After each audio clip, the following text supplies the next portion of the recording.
You over there looking dumbfounded. Yes, Pom-Pom's talking to you. Himiko told Pom-Pom about your situation. Now listen up. Pom-Pom will only say this once.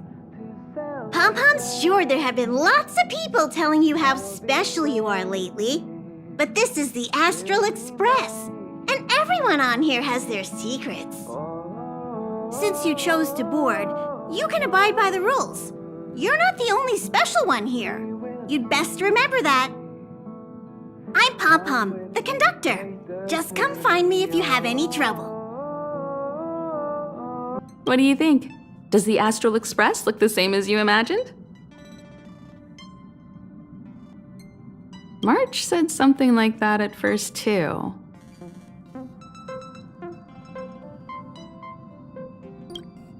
Seems like you young people have similar tastes. Oh, right. March and Don Hung should both be in their rooms right now. You can go look for them. You youngsters should get along well. We usually meet up here, but our personal cabins are in the next carriage. Also, don't mind Pom-Pom's antics. They're actually pretty interested in you. It's just that we haven't had new passengers on the Express for a long while. All right, I won't steal Pom-Pom's thunder. If you have any questions, just go ask our conductor. Oh, it's you. How do you feel?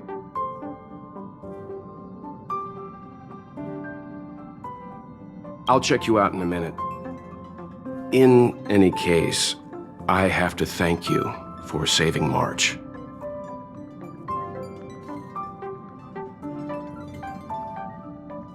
Helping others without a second thought, that is the most important quality of a hero. However, as long as the Stellaron is still in your body, you should be careful what you do. I don't know if Himiko and I can suppress it again. But I won't bore you any longer. So much happened at the space station, you must be tired. There should be some time until the next warp jump, so feel free to walk around and familiarize yourself with the environment. Hey! You don't have any questions to ask Pom-Pom? Is it because you think Pom-Pom talks too much? Or is it Pom-Pom's age? You youngsters gotta learn to bridge that generation gap.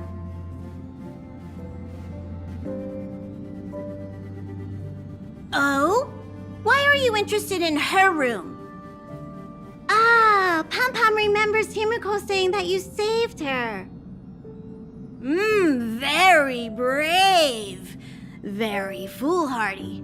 But that is what a trailblazer should be like. March 7th's room is in the express sleeper compartment. She's always running around, so she might not be there. Don Hong's room? Oh, you mean the archives.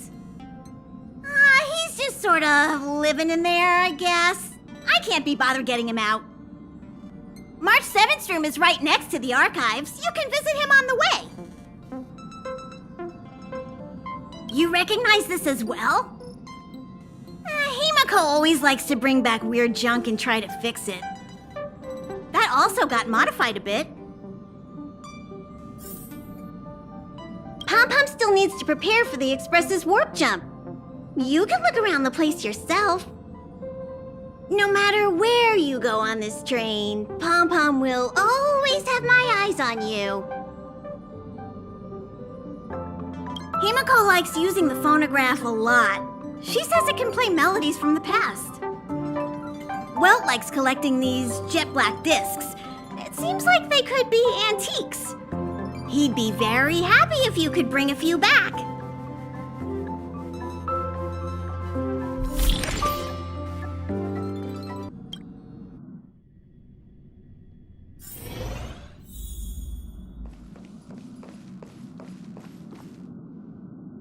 There seems to be the sound of electronic equipment.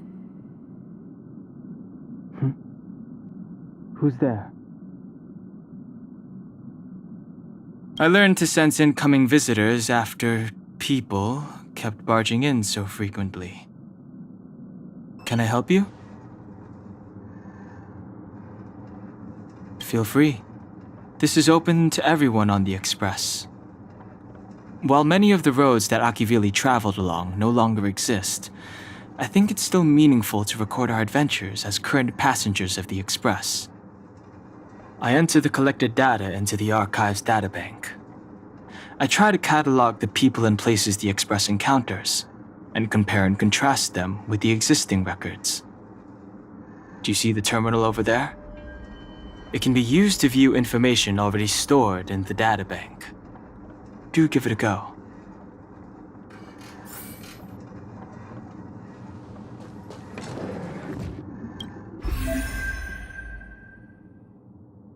I'll be entering any new information we encounter on future journeys, so drop by any time to check it out. We also have a shortcut on the terminal device. Seems like you have some deep misunderstandings about me. Well, I think I know who caused that.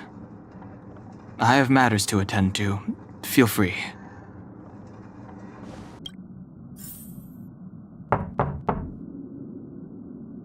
The door is unlocked. Should I go in?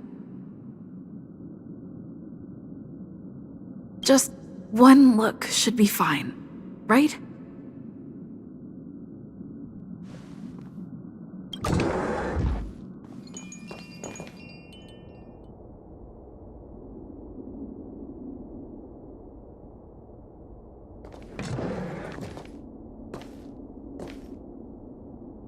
Make a choice I won't regret. Reach the future. Hi. Hello. Attention all passengers. Attention all passengers.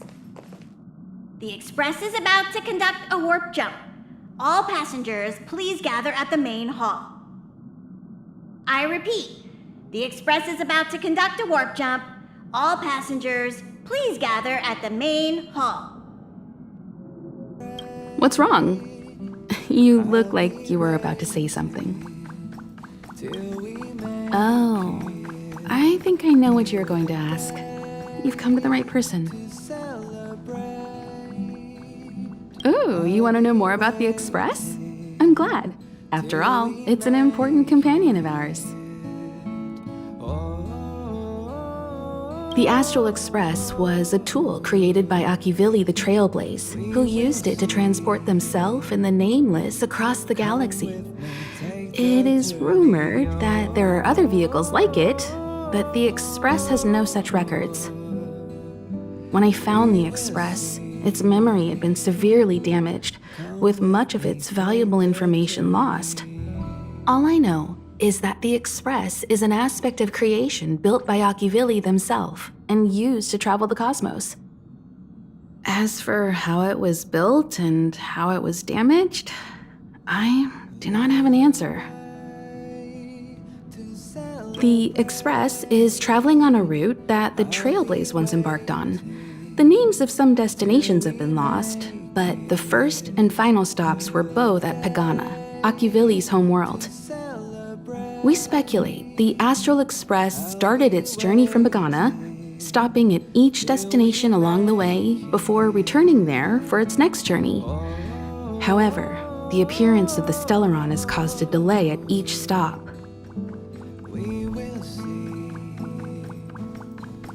There's a legend in the galaxy. The heart of Akivili themselves lies in the core of the Astral Express, providing it with the power to travel between worlds. But I found no evidence of that aboard the Express. Besides, the Express existed before the Trailblaze fell. There's no way they could have had two hearts, right? However, it is likely that the Express possesses some sort of mechanism to transfer power from the Trailblaze. It wouldn't be possible with a normal Pathstrider. The fallen Eon, deceased Trailblaze. Their passing is still a mystery, but of all the known Eons, Akivili was the closest to mankind.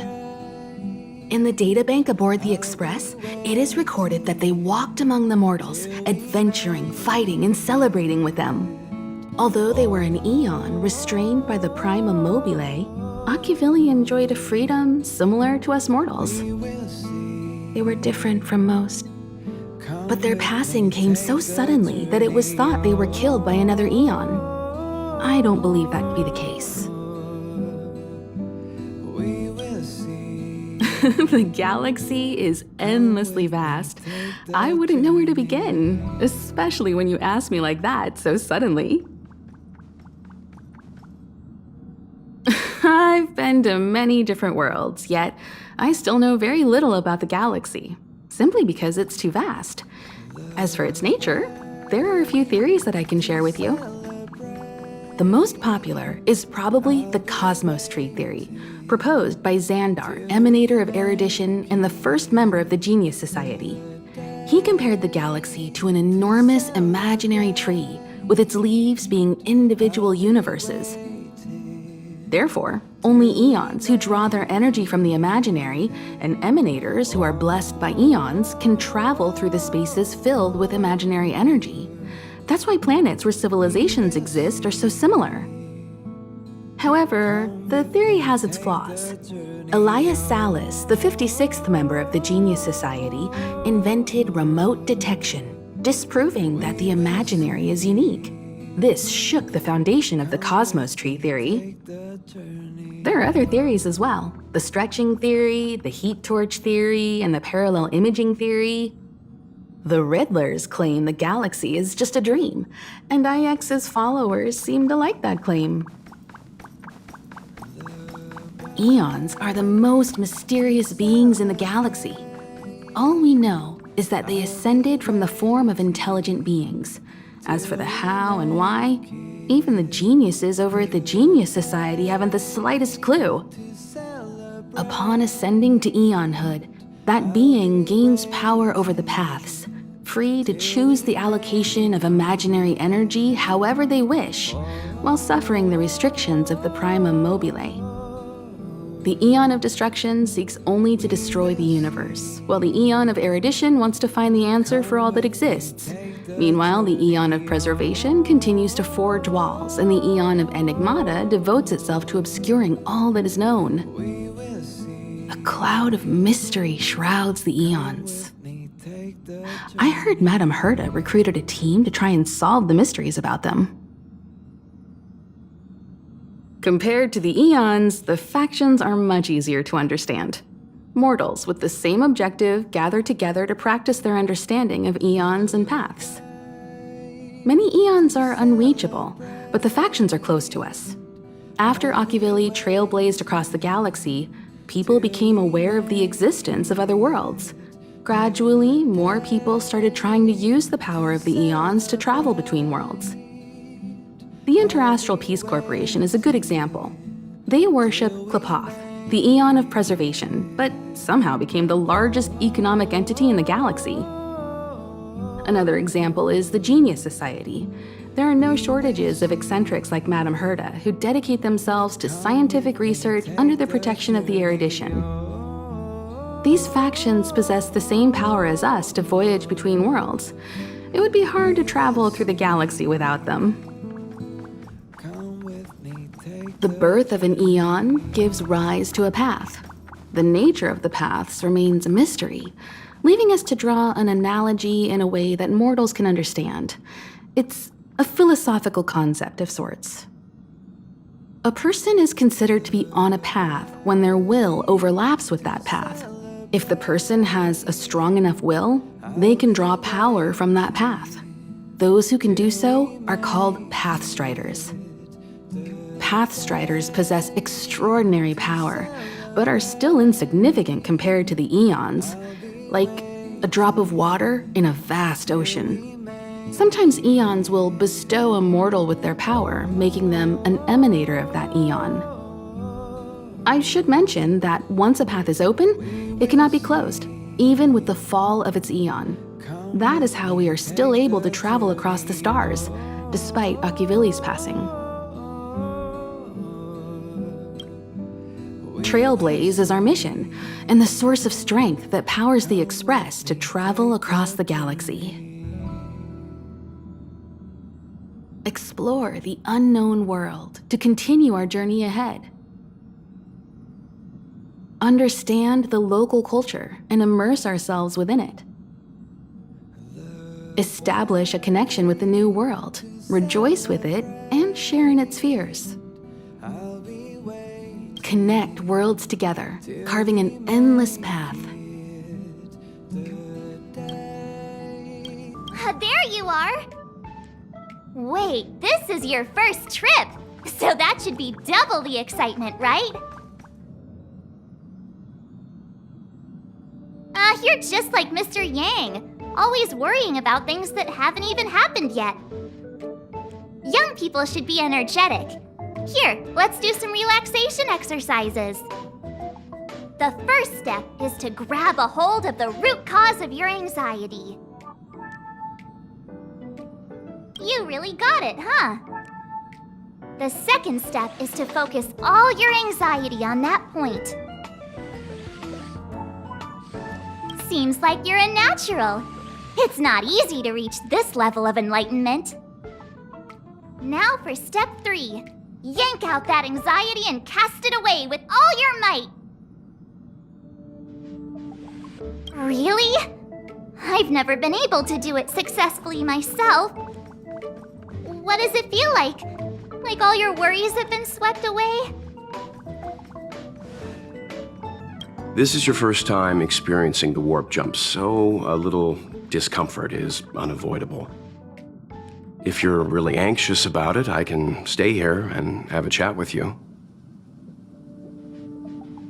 About everyone on the Express? Who would you like to know about? She's the owner of the Express. We joke around calling Pom Pom the conductor, but everyone knows Himiko is the boss. It all started with her encounter with the Astral Express, and they haven't been apart since then. She's extremely passionate, like a burning sun. However, she remains mysterious most of the time. Once in a while, you feel that she's burning herself out, trying to accomplish her dream. Only someone like her is worthy of the Astral Express. I think Himiko's vision of her whole life revolves around a very important dream. To be honest, I don't know when Pom Pom appeared. I think it was before I came to the Express. No, wait, maybe it was after. Pom Pom is like the spirit of the Astral Express. Whenever anyone on the Express needs help, they will appear immediately. It would be ill-advised to underestimate them. Pom Pom is terrifying when they get angry. Yes, it's terrifying. Dan Heng is a lonely child. He may appear distant and cold, but his heart is kind. Perhaps he's the way he is today because he spent so much time on the run. Sometimes he reminds me of myself when I was young. We don't know what he's running from. He once told me that he didn't know either. All he knew was that something was chasing him and that he had to run away. First from the Xianzhou, then the IPC. So he boarded the ship of a troupe called the Morning Actors and escaped the IPC. After a while, he made his way to the Express, and he's stayed here longer than anywhere else. Don't worry. No matter who or what wants to hurt Dan Heng, we won't let them. Those who dare attack members of the Astral Express should be prepared to suffer the wrath of me and Himiko. Did Himiko tell you about March 7th? She was trapped in ice, floating through space. We happened upon her and rescued her. It was a unique type of ice known as six-phased ice, a substance that adheres to imaginary law, meaning that external forces cannot change its form. Whoever sealed her inside the six-phased ice, no matter who it is, did so either to protect her or banish her. I believe she had been floating through space for some time. It's impossible to trace the origins of this phenomenon. When it's observed by humans, or should I say, once it begins to affect the physical world, it's already too late to reverse. It's like a sudden storm that appears on a calm ocean. This phenomenon causes the smooth journey through the expanse to be filled with dangers. The mechanism whereby this mutation and corrosion spreads is the stellarons. It promulgated rapidly, like cancer cells, so the Interastral Peace Corporation named it the Cancer of All Worlds. They are the army ruled by the Eon of Destruction, Nanook. As Nanook's followers, they stand against all life and civilization and execute the will of destruction, disseminating chaos and calamity. Their actions cannot be explained by reason, because their only motivation and purpose is to destroy. Fragmentums are a phenomenon of corrosion. The mainstream school of thought is that stellarons catalyzed the appearance of fragmentums. All matter in space that comes into contact with the fragmentum will be turned into fragmentum creations. However, you don't have to feel too burdened. At the very least, the current state of the stellaron in your body is very stable and will not cause distortion to the outside.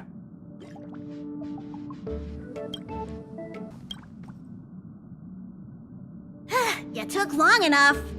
But at least everyone's here now. He won't be here, so just leave him be. Oh yeah, take these. A tiny bonus from the conductor to the passenger.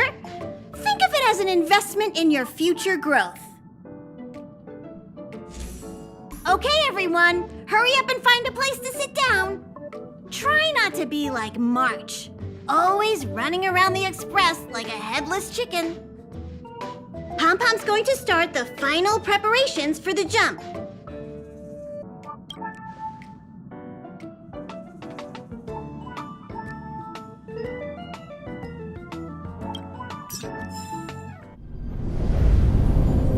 The universe. The Astral Express. Eons. Did I get dragged into a science fiction movie or something? This Stellaron thing in my Are you body? trying to touch the stars? I've done stuff like that before. But it wasn't stars for me, though. It was lights. When I first woke up after being rescued from the ice, I could see clusters of stars in front of me. I reached out for them automatically, but they turned out to be the carriage ceiling lights.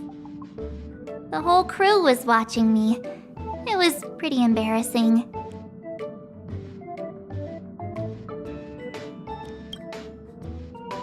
Oh, I forgot to tell you. Before all this, I was stuck in a huge block of ice drifting through space. Himeko and Mr. Yang and... who was it again? Anyway, they figured out a way to melt the ice and saved me.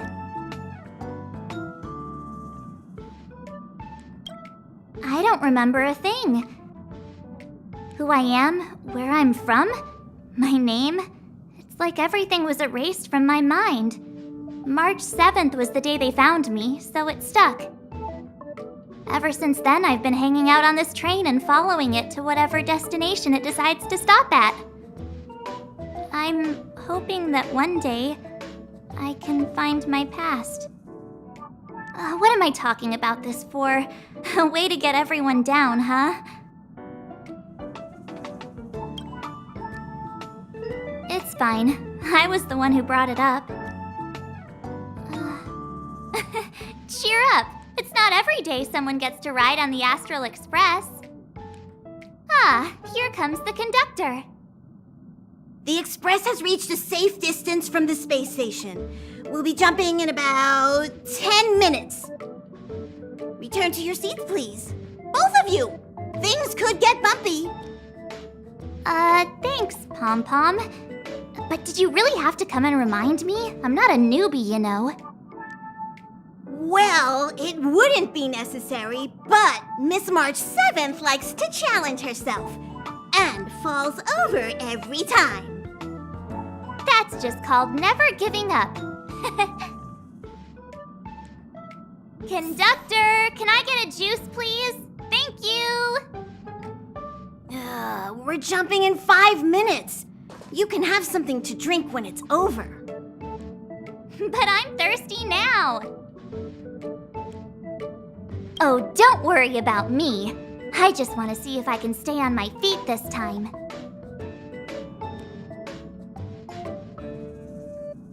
Thanks. I feel like I'm starting to get the hang of it. The key is using your core, waist, and leg muscles. It's not your stance that matters, but your ability to ride the inertia. Well, don't mind me. Find a place to sit down and buckle up. Jumps are like this. They may feel novel the first few times, but you'll slowly get used to them after a few more. As for the mechanism, well, if you're interested, I'll explain it to you in detail when we have more time. For now, just sit and wait. Remember to close your eyes. It helps with the dizziness. Our next stop is a small planet called Eurelos 6. It's been thousands of years since the last time the Express paid a visit. The databank shows it was a lush and beautiful place. But after all this time, it's possible that dramatic changes have occurred.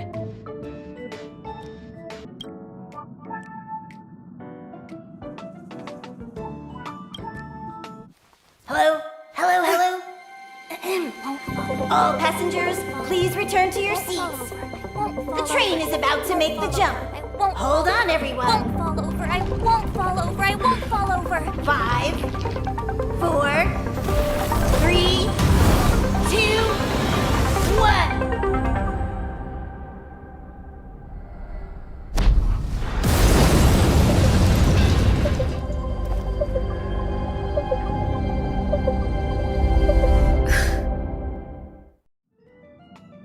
After all those millennia, is this what Eurelos 6 has become?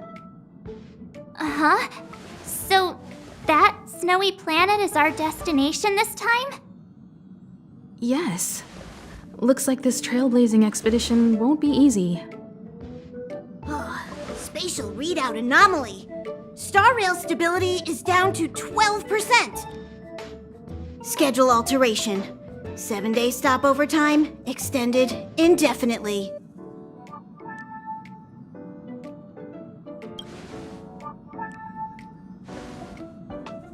Indefinitely. Until the anomaly is removed. Take an ordinary train as an example. It's like the tracks up ahead have suddenly snapped, and the way forward leads straight into a collapsing abyss.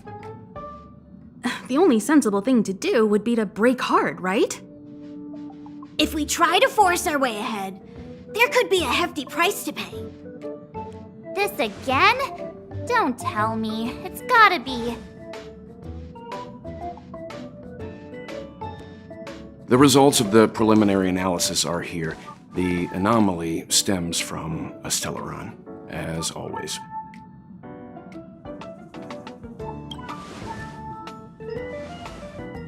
Yes, just like the one that's been placed into your body.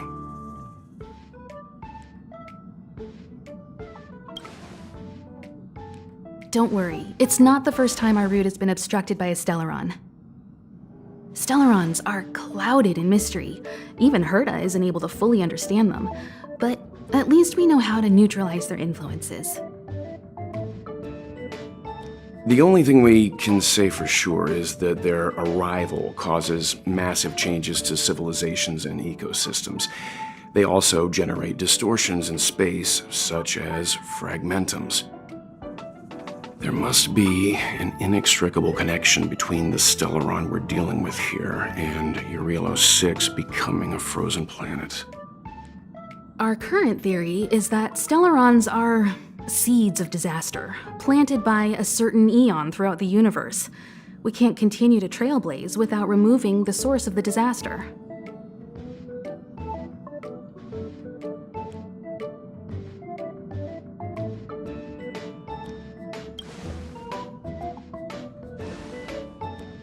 It's empowering, looking out at a world from a window like this. But when you set foot on the planet itself, you realize how small and helpless you really are. Just like them. I'd like to entrust this trailblazing expedition to March, Dan Heng, and you. The objective is clear. Find the Stellaron responsible for the disaster and the spatial distortions, and bring it back to the Express. We'll deal with the rest. Awesome! We get to work as a team again!